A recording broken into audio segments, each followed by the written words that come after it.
really interesting report that Bloomberg put out overnight. Maybe just tell us a little bit more about why the U.S. are apparently slowing down these export licenses, granting of these export licenses. What is the reasoning behind this move? Sure. It's important to distinguish between what the U.S. is doing here and what it's not doing here. It is not stopping the shipment of these AI accelerators into the Middle East. It's slowing them down. As you mentioned, they want to do a national security review of exactly where they're going, what they're being used for, what kind of applications are being developed by some of these Middle Eastern companies. So it's a critical step for them to understand exactly what's happening. AI accelerators come from primarily Nvidia corporation, which has become such a dominant player in AI chips. They're used to train these AI models and then run the AI models after that.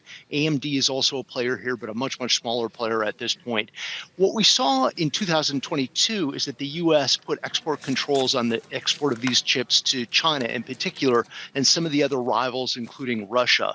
After that, we saw this huge development of AI technology within the Middle East in particular. Many different areas. U.S. is getting a lot of this money. China and the U.S. were really the primary development hubs in the past, but more recently, we've seen this big increase in the amount of investments in the Middle East. They're starting to buy these AI chips, and the complexity is that it's not exactly clear how those AI applications are going to be used and who they're going to be used for. In the Middle East, often these companies will be working with, say, Chinese companies or other companies too. So the U.S. is now trying to understand exactly how these AI chips are being used, especially the high volume shipments that you referred to, where they're going to go before they grant more licenses to the likes of Nvidia and AMD.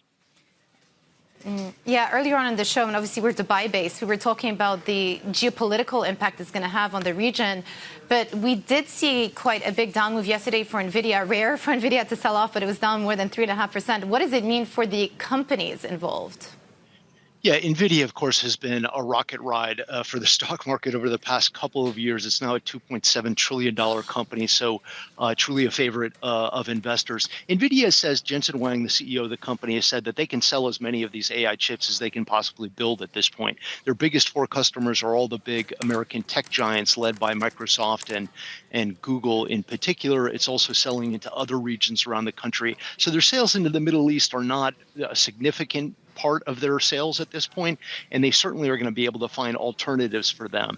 The smaller players, AMD is just getting into this market, is trying to gain some ground against Nvidia. There's some others like Intel that are also trying to get into this ground. But for them, it could mean a little bit of a slowdown in sales, and may also just extend the time horizon so that they're able to sell into the Middle East in the future rather than right now when supplies are actually so tight.